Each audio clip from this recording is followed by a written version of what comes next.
In this video, I will discuss the remaining question of Anish Pradhan Toppers Copy. So I will discuss the two question before the previous video. Then I will continue in third question. So let me continue. First, you have read or two twice, or thrice a question.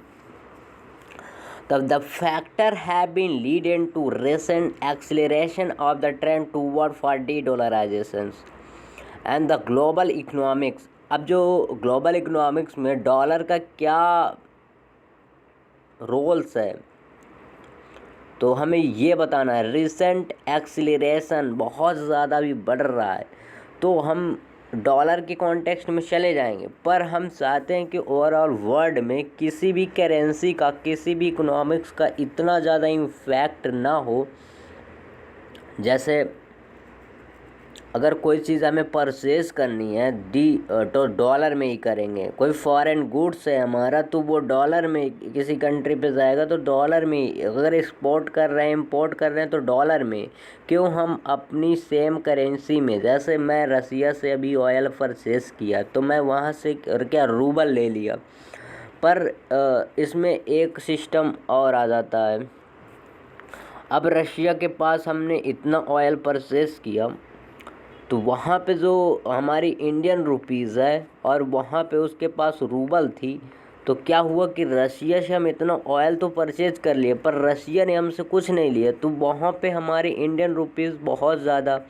अब Indian rupees कहाँ use कर सकते हो आप? Indian rupees हम किस context में use कर सकते हैं? हम इंडियन रुपीज़ वहीं यूज़ करेंगे। लाइक अगर मुझे रसिया को कोई गुड्स या सर्विसेज मतलब नीड्स होगी तो वो किस पे, इंडिया पे ही डिपेंड रहेगा। अगर कुछ चीज़ परचेज करना है तो मेरे पास, अगर तुम्हारे कंट्री का करेंसी है तो मैं तुम्हारे कंट्री का और कहीं भी मैं इसका यूज़ करेंसी का कर नहीं सकता। और यूएसए डॉलर ऐसा ही डॉलर है कि आप किसी भी कंट्री में, कहीं पे भी, कोई भी कंट्री हो, लाइक एक ग्लोबल ट्रेंड बन गया है कि आप डॉलर कहीं भी चल सकता है। ये प्रेजेंस बनाया world war first and world war second में यूएसए ने। क्या हुआ कि जो मोस्टली कंट्री थी dependent on USA, world war हो रहा था, फर्स्ट हुआ तो क्या हुआ, जो वेस्टर्न पावर है वो अपने न्यूक्लियर वेपन्स डिस्ट्रॉय कर चुके थे। फिर डिपेंडेंट किस पे थे? यूएसए पे। यूएसए इधर से वेपन बना रहा था, फिर सप्लाई कर रहा था, तो उनके पास जो फॉरेक्स रिज़र्व था वो सारा लॉस हो गया। और उनके पास जो गोल्ड है, सिक्योरिटी, जो गोल्ड था सिक्योरिटी के, सारी कंट्री को वो गोल्ड दे देता था कि अगर आप करेंसी इसको मानो। फिर इसके बाद तो let me not talk about of the de-dollarizations, I will discuss कि व्हाट क्वेश्चन सेज। तो first you will be read, फिर do you think the dollar will be the lost dominance of soon. क्या आप सोचते हो क्या कि dollar जो है मतलब विलन सून नहीं होगा, पर जैसे उसकी हरकतें हैं कि किसी भी कंट्री पे सेंसस लगा दे रहा है, अभी ईरान पे लगा दिया, नॉर्थ कोरिया पे लगाएगा, चाइना पे लगा लिया, मतलब उसका जिससे थोड़ा टेंशन हो जाए वहाँ पे आप उन्हें सेंसस लगाना है। अगर सेंसस लग जाता है तो कोई कंट्री जो होती है उससे हम कुछ चीज़ परचेज नहीं कर सकते और कोई उससे लाइक बाइकआउट हो जाते हैं सारी कंट्री, तो उसकी जो इकोनॉमिक्स होती है वो धड़ाम से नीचे आ जाती है। और काटसा सिस्टम होता है, इसमें क्या होता है कि आप किसी भी चीज़, जैसे मैं किसी कंट्री से कुछ चीज़ परचेज करना चाहता हूँ तो मुझे डॉलर चाहिए, और जो ट्रांजैक्शन होता है वो भी एक सिस्टम के थ्रू होता है, तो वहाँ से। तो let me continue. First you have read twice question, then question you will be understand the question what can say and what to write, not beyond the question you have write. The like 150 words लिखना है, 10 marker question है, आपको with in 3 to 4 minutes में इसको complete भी करना है। तो मैं फर्स्ट जाऊंगा कि de-dollarization, मान लो मैं एग्जामिनर हूँ, मुझे de-dollarization नहीं पता कि क्या होता है, तो मैं उसको पहले अंडरस्टूड करूँगा कि आप de-dollarization होता क्या। तो जो डी डॉलराइजेशन होता है, it refer for the reducing in the global transactions या transaction and the influence of USA dollar for reducing of usages. अब जो डी डॉलराइजेशन होता है, ये ट्रांजैक्शन होता है, जैसे एक कंट्री, मैंने पहले भी बताया कि एक कंट्री का एक्सपोर्ट और इंपोर्ट होता है तो वो करेंसी एक ग्लोबल हो जाती है। लाइक यूएसए डॉलर हो गया, आज कोई भी कंट्री कुछ भी चीज़ परचेज करेगी, एक्सपोर्ट करेगी, इंपोर्ट करेगी तो डॉलर पे ही परचेज करेगी, क्योंकि ये ग्लोबल करेंसी बन चुकी है। आप किसी कंट्री के पास जाओ तो इसीलिए फ्री ट्रेड एग्रीमेंट हो जाता है। तो जो दो कंट्री होती है बायलैटरल उनके पास एग्रीमेंट होता है। अगर बात बनी तो ठीक है। तो अब हम यूजेस देख लेते हैं डॉलर के। डॉलर स्टोरेज करेंसी है, ये आप स्टोर कर सकते हैं। इंडिया का जो फॉरेन गुड्स आता है, एफडीआई आता है, वो इसी में आता है। हाँ, तो लेट मी कंटिन्यू। फिर यूनिट वैल्यू इसकी बहुत ज़्यादा है, यूनिट वैल्यू डॉलर की बहुत ज़्यादा है अदर करेंसी की। फिर आपका मीडियम ऑफ एक्सचेंज है, आप इसको एक्सचेंज कर सकते हो कहीं पे भी, किसी भी कंट्री में तुरंत मिल जाएगा, और इसकी वैल्यू है ग्लोबल मार्केट में। Currency storage. फिर फैक्टर हम देख लेते हैं कि फैक्टर कौन कौन से इन्फ्लुएंस करते हैं डी डॉलराइजेशन के लिए। ठीक है, ये फैक्टर देख लिया।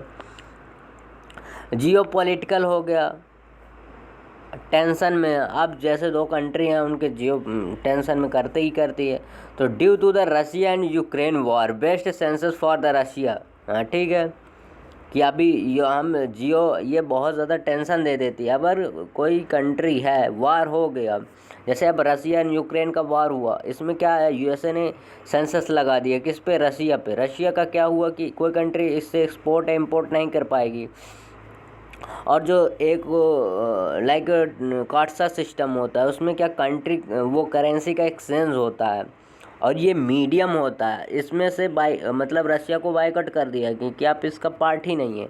फिर देन सेकंड थिंग कि चाइनीज डोमिनेंस। अब चाइनीज़ का बहुत ज़्यादा डोमिनेंस, अगर मान लो डॉलर में हटा दिया, मान लो लेट एज्यूम कि the dollar can be not in market, तो let the next currency can be developed, like increasing with the more connection between the dependency of China economics, rising of the Renminbi। ये रिमिनीब है, China की like second currency है रिमिनीब। तो अब जैसे मान लो कि मैंने डॉलर को तो ख़त्म कर दिया, तो हम क्या दूसरा रीजन्स नहीं है कि डॉलर की जगह दूसरी करेंसी आ जाएगी, है। तो this is renminbi come the second currency after a dollar.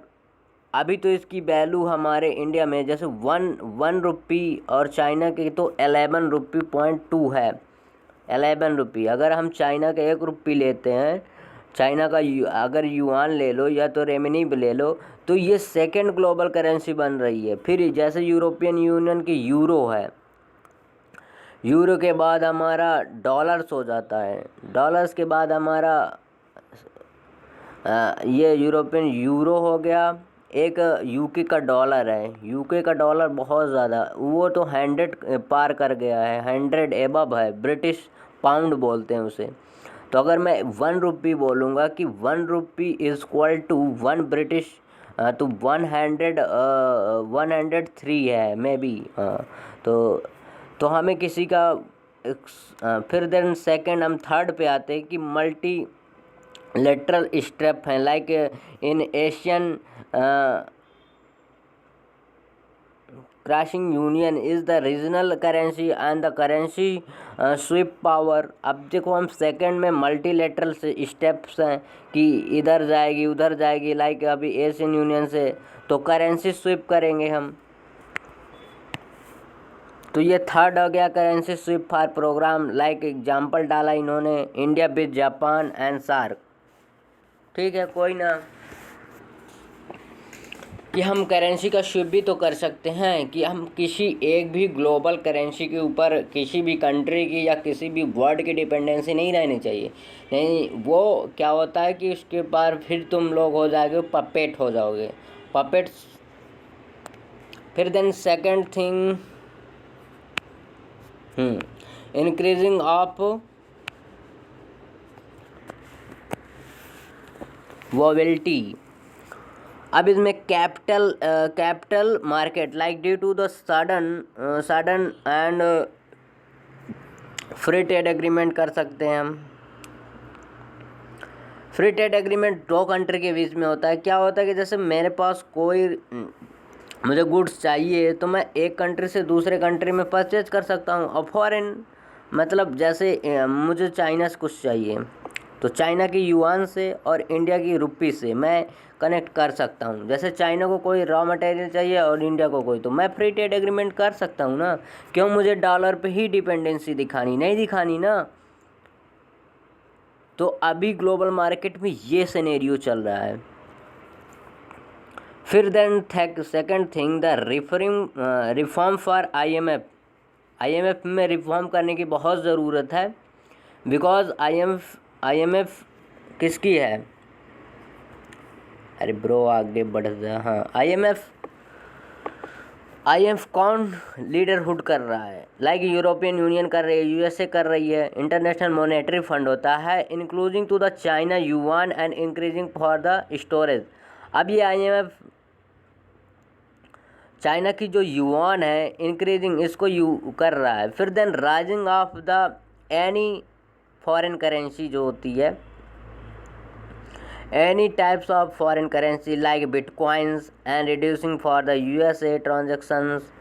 फिर अब अगर डी डॉलराइजेशन है ये हो गया। अब क्या मैं अब सेकंड मेरा टर्म्स क्या था कि dollar will be not loss a dominance soon. जो हमारा कह रहा है कि डॉलर क्या जो ये लॉस हो रहा है तुरंत सून हो जाएगा। तो मैं कह रहा हूँ अभी डॉलर इतना जल्दी, जैसे कोई चीज़ आती है तो इतना जल्दी उसका प्रेजेंस कम नहीं होता। तो मैं बोल दिया कि डॉलर जो will be not soon lose and the dominance of soon. तो मैं द क्वेश्चन पे जाऊँगा। अभी क्वेश्चन पे जाया, क्या कह रहा है? Do you think the dollar will be lost dominance of? Do you think, क्या तुम सोचते हो क्या कि dollar will be loss a dominance any time soon? मैं नहीं सोचता। अभी इतना जल्दी थोड़ा ना इसका अस्तित्व ख़त्म हो जाएगा। तो dollar will be not loss will be the soon dominance soon. तो मैं इस पर फर्स्ट में आ जाऊँगा कि अगर डॉलर सून नहीं हो रहा, क्योंकि इसकी देखो 50% है फॉरेक्स रिजर्व में है, ये resources are for the USA dollar में। Less than 50% for the forex resources in USA dollar में।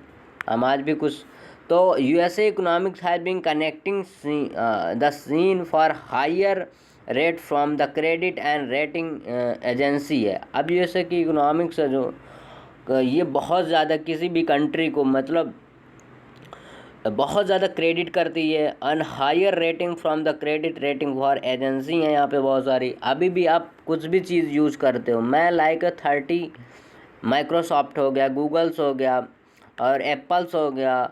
आप कोई भी डेल ले लो, हुआबी मान लो ताइवान की। अभी बड़ी बड़ी कंपनियों का आप नाम देखोगे, ब्रांड देखोगे, मैकडोनल्ड हो गया, स्विगी हो गया, स्विगी मान लो इंडिया की है, जो मैकडोनल्ड हो गया। मोस्टली कंट्री अभी किस पे डिपेंडेंसी है? चाइना, वो सॉरी यूएसए पे। फिर मैं कहूँगा कि पॉलिटिकल अलायंस लाइक G7 ये ग्रुप है 7 कंट्री की। EPF, I2U2 ये India Israel and USA and UK. Quads हो गया, क्वाड्स मेंबर में हो गया। द डोमिनेंस है पॉलिटिकल अलायंस की, डोमिनेंस है यहाँ पे। क्वाड्स में भी यूएसए है, यहाँ पे भी यूएसए है, IPER में भी यूएसए है। क्वाड्स में हमारा ऑस्ट्रेलिया हो गया, यूएसए हो गया, जापान हो गया, इंडिया हो गया। 3 डोमिनेंस हो जाते हैं। फिर अब हम थर्ड थिंग आ जाएंगे, China is the credit for the increasing या increasing for forex market design for the free trade FPI। फिर हम सेकंड थिंग देंगे कि क्या इतना जल्दी डॉलर का अस्तित्व खत्म है? 70 less than 60% of the international trade for the stakeholder for USA या सेटलमेंट फॉर द। अभी जो लेस देन होता है 60% अभी इंटरनेशनल जो ट्रेड्स होते हैं, कोई भी ट्रेड्स होता है, पहले तो हमें ये करना कम करने कि जो हमारा जो एक्सपोर्ट एंड इंपोर्ट होता है ये हमारे कम होने चाहिए। क्यों कम होने चाहिए? तभी तो डॉलर का डी डॉलराइजेशन होगा।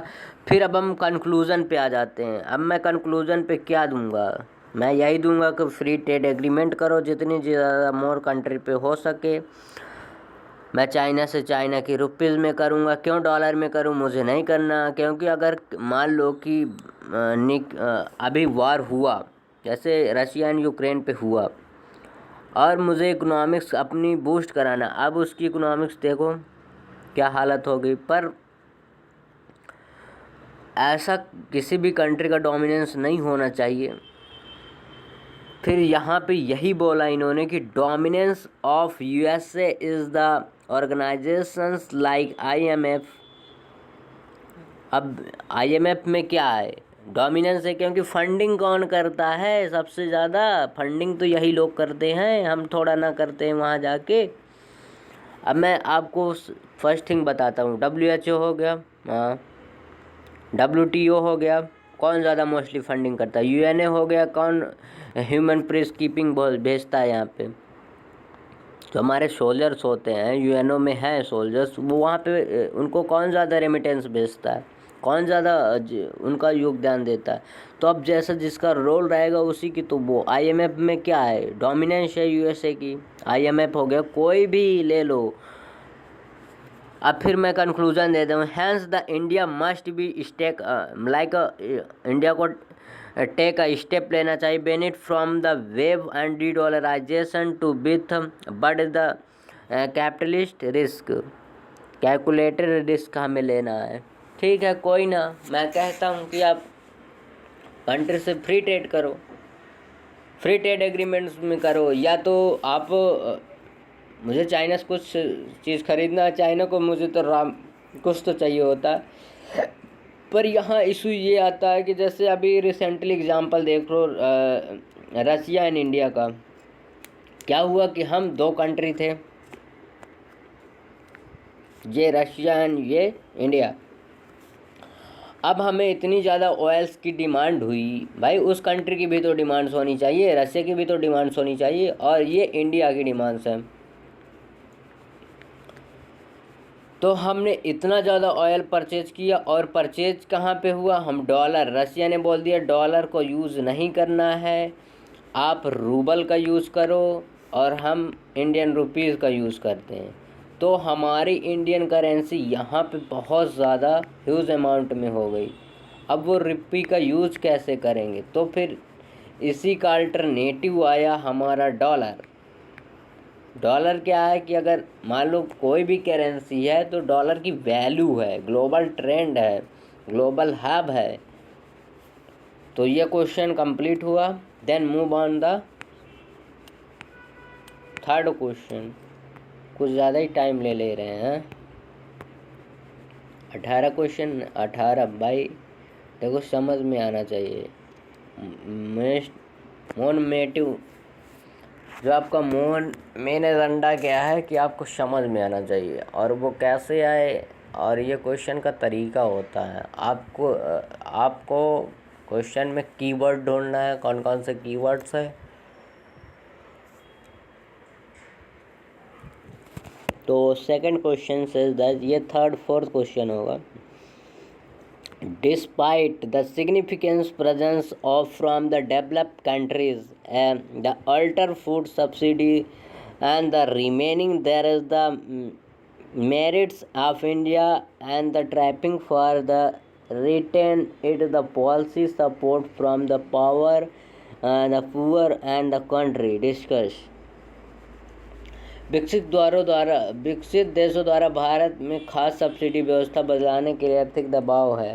बावजूद भी भारत के लिए निर्धन व्यक्ति अपना क्या है नीतिगत समर्थन बनाए रखने उचित कदम उठाते विवेचना करिए।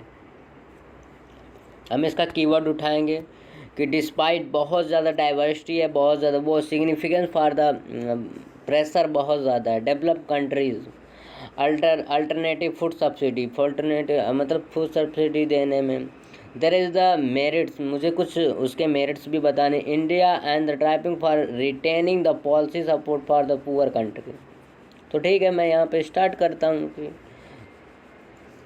मैं WHO से स्टार्ट कर दूंगा, WTO से sorry.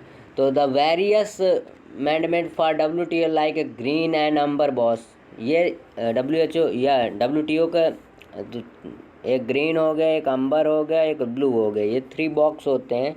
Limitation of the agriculture support for the demanding या डायमेंशंस या diminishing for the labels we have taken for India itself, food subsidy and content for the benefit course। अब मैं इसके merits बता दूंगा, क्योंकि मेरिट्स पूछा है, ये पूछा है यहाँ पे, merits of Indian content to merit in the relative for the supporting for poor. अब मैं पुअर को सपोर्ट में तो IMF दूंगा। Provide for India for keeping high poverty under the 1 crore and during the कोविड-19। तो यहाँ पे मैं एग्ज़ाम्पल मुझे बहुत ज़्यादा है, बाय द PM ग्रामीण कल्याण योजना के थ्रू IMF दिया था। फिर सेकंड थिंग हो जाएगी कि सब्सिडी इतनी ज़रूरत क्यों है। Subsidy for throughout the PM Kisan Nidhi के द्वारा institute for the subsidy scheme. फिर increasing from the capital above the 52% for the household some of the from मैं डेबिट कर दूँगा। फिर थर्ड थिंग कि मुझे मेरिट्स है कि फूड सिक्योरिटी कितनी होनी चाहिए। सिक्योरिटी में 33% फॉर द 0 to 5 ईयर, और चिल्ड्रन में आप स्टंटिंग है, जो स्टंटिंग मैंने कल भी बताना है, according to the weight can not, जो आपकी स्टंटिंग में होता है कि आपकी हाइट जो होती है बहुत ज़्यादा होती है अकॉर्डिंग, और वेट आपका कम होता है। तो ये हमारा 0 to 5 ईयर के चिल्ड्रन हैं, इसमें से स्टंटिंग कितने हैं तो 80%, और वेस्टिंग कितना है, ये वेट बहुत ज़्यादा होता है और इसमें हाइट कम होती है 50%। अब वुमेन अंडर एनीमिया 50% जो है वुमेन है अंडर एनीमिया में है। एंड फिर बता दूंगा पुअरली कितने हैं। तो 60% of India under the multi dimension poverty. हाँ, तो फिर क्या ही बात करना है, जब पूरा ही बता देना है, इतना पुअरली है तो सब्सिडी की तो बहुत ज़रूरत है। फिर फिफ्थ में मैं आ जाऊँगा, subsidy through the PM Fasal Bima Yojana, help for the crop या crop dimension for the risk and tracking for agriculture. फिर थर्ड थिंग आ जाएगा कि fourth the urban poor and the Svanidhi and national urban livelihood mission employment for the Jeevan Rakshak employment. फिर vulnerability section like a women's and beneficiary throughout the Mahila Sashaktikaran Yojana. फिर tribal through of the PM Vandana Yojana. फिर हमारा second question क्या पूछा था कि limitation of such support, क्या इन्हें जो लिमिटेशन है इसको सपोर्ट करने की ज़रूरत है क्या। तो यहाँ पे हम उसको देख लेते हैं। First, lack of right to benefit. हाँ, सरकार आइडेंटिफाइड ही नहीं कर पाती कौन बेनिफिशरी है। Like survey of Chhattisgarh market, Chhattisgarh market इतने रेशियो में क्या है, कार्ड बॉयज़ 22%। अब छत्तीसगढ़ में देख लो, वहाँ पे 22% राशन कार्ड से ओनली, बाकी राइट मुझे। फिर लीकेज बहुत है, like NSO note for 46% leakage for food subsidy. ठीक है, बहुत ज़्यादा करप्शन है। फिर कल्चर डिपेंडेंसी ग्रोन, ठीक है, वो भी ग्रोन हो जा रहा है। इकोलॉजिकल डैमेज, हाँ इकोलॉजिकल। फिर rise of the rice water depend. फिर द फसल depend for the rising of 6 to 6.4% of GDP budget 2000। देखो यहाँ पे जो मैं बता रहा हूँ, आपको लिखने की कला आनी चाहिए। देखो बजट इस्तेमाल हुआ और यहाँ पे ये डायग्राम देखो। फिर अब मैं कंक्लूजन पे आ जाता हूँ। Hence India must be content to the support for the poor and fulfil the goal number second. क्या है, जीरो हंगर है, नो पॉवर्टी है। मैंने कल भी बोला था कि आपको जो जितने भी सस्टेनेबल डेवलपमेंट गोल हैं 17 हैं, बहुत ज़्यादा ज़रूरी है। आपको हर एक गोल रट्टा होना चाहिए। तो इन्होंने क्या किया, hence the India is content to the support of fulfilment for India sustainable development goal number 1 and 2, ये 0 हंगर नो पॉवर्टी। तो ठीक है, दिस क्वेश्चन कंप्लीट आल्सो। तो मूव ऑन थर्ड क्वेश्चन। मुझे लग रहा है कि इसका टाइमिंग बहुत ज़्यादा हो जाएगा, तो then I will reduce that. Several institution या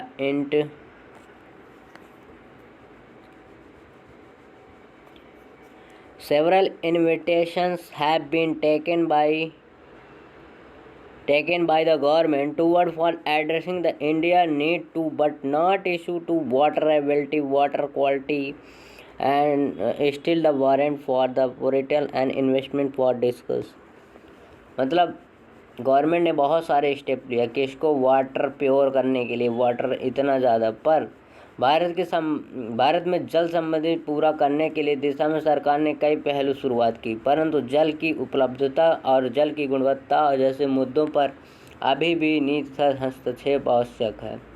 ठीक है, अब मान लो मैंने जल शक्ति मिशन को ले लिया, क्लीन गंगा प्रोग्राम को ही ले लिया, क्या हुआ?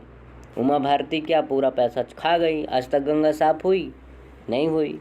भाई इंडिया में बहुत करप्शन है, कुछ नहीं हो सकता। अभी मैं आपको टेम्स नदी का नाम तो सुने ही होंगे, बहुत ज़्यादा, गंगा से ज़्यादा पोल्यूटेड, पर वो क्लीन हुई कि नहीं हुई? हुई। तो कह रहा है कि मैं फर्स्ट इसमें कीवर्ड्स आइडेंटिफाइड करूँगा। तो addressing water needs, water need हो गया एक, अवेलेबिलिटी क्या है इसकी, ठीक है, फिर मैं क्वालिटी भी बताऊंगा स्टिल। तो मैं फर्स्ट स्टार्ट करता हूँ कि कितना हमारा लाइक पॉपुलेशन है और कितनी रिक्वायरमेंट है। तो with the 80% of the world population, 18% है जो पॉपुलेशन है, 4% ऑफ द वाटर रिसोर्सेज, 18 में से 4% पास लोग के पास पानी है, water resources. India contain to high rope for maintenance water ability for quality. अब मैं देखो क्वालिटी बताऊंगा। फिर इंटिफेक्टेड फॉर टेकन इंटिट्यूब for taken by the water head like PM Jal जीवन योजना, टैप द ड्रिंकिंग वाटर 2000। अब हर घर को यहाँ पे आ जाएगा, ठीक है। इन्होंने टैप ड्रिंकिंग वाटर फॉर 2014, अब 14 आ गया, कितने लोगों को पास पहुँचा। फिर एग्रीकल्चर, PM किसान सिंचाई योजना, माइक्रो इरिगेशन हो गया। हमें माइक्रो इरिगेशन में हमें लाइक जो हमारा स्प्रिंग सिस्टम हो गया, जो मॉडर्न डे के हमारे आ रहे हैं उनको हमें यूज़ करना, वेस्ट ऑफ वाटर नहीं करना चाहिए। Micro and irrigation investment fraud. फिर पॉलिसी में क्या हो गया, नेशनल वेस्ट पॉलिसी 2011 के थ्रू अंडरग्राउंड वाटर को हमें थोड़ा रिड्यूस करना है, सीधा सेवरल सच एज द अटल भूजल योजना के थ्रू, ठीक है। फिर रिवर वाटर में क्या हो गया, नमामि गंगे मैंने बताया था, river ranching programme, Amrit Sarovar, ये भी सही है, ठीक है। क्रॉप डाइवर्सिफिकेशन, मिलेट मिशन, ठीक है, गो टू मिलेट। अब इशू क्या है, मैंने ये सारे तो बता दिया, अब इशू मैं बताऊंगा। इशूज़ में क्या, वाटर अवेलेबिलिटी कहाँ पे है, और फिर नेचर ऑफ क्वालिटी, क्योंकि हमारा क्वेश्चन में 2 पूछा था, नेचर ऑफ क्वालिटी क्या है और अवेलेबिलिटी भी क्या है। तो per capita water availability for reduce, जो एक ह्यूमन बीइंग की कितनी वाटर की रिक्वायरमेंट है पर डे या डेली लाइफ में, फ्रॉम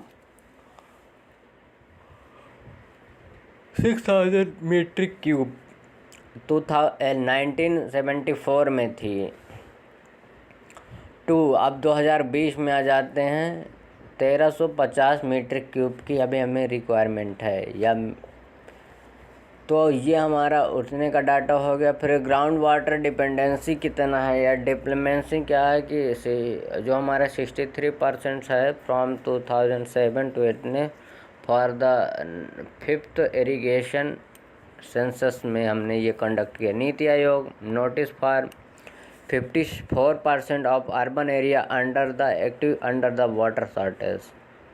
ठीक है, अभी मुंबई का हालत देख लो, क्या हालत है, बेंगलुरु का देख लो भाई, वहाँ ये मिटाता हूँ। फिर हम यहाँ पे क्वालिटी क्या है, CGWBP census 40% of water track heavy for exploitation के लिए हम करते हैं। ठीक है, कोई ना। 50% river with the meet and टिमेशन करते हैं। फिर ground water with the like uranium contamination high salinity बहुत ज़्यादा है, 30% हम बहुत करते हैं। Like serve for the water treatment, ये तो सारे सिग्निफिकेंस। अब वे फॉरवर्ड में क्या देंगे कि हम आगे क्या करो, ये हम सोल्यूशन बताएंगे कि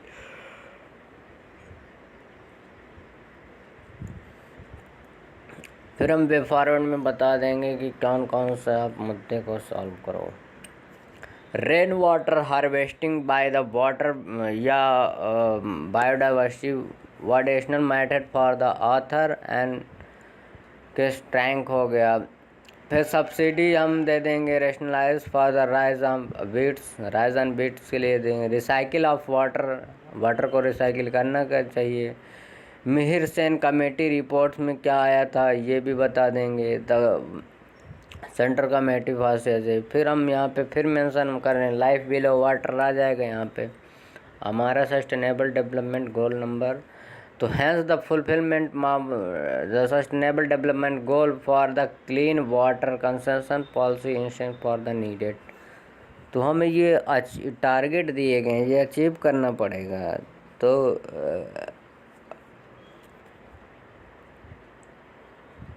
life below water, life and land, clean nature हमें प्रोवाइड करना होगा। तो दिस आर कॉन्सिक्वेंसेस। तो let's move on other question. ठीक है, ये अंटार्कटिका का है, तो आई will discuss remaining question next.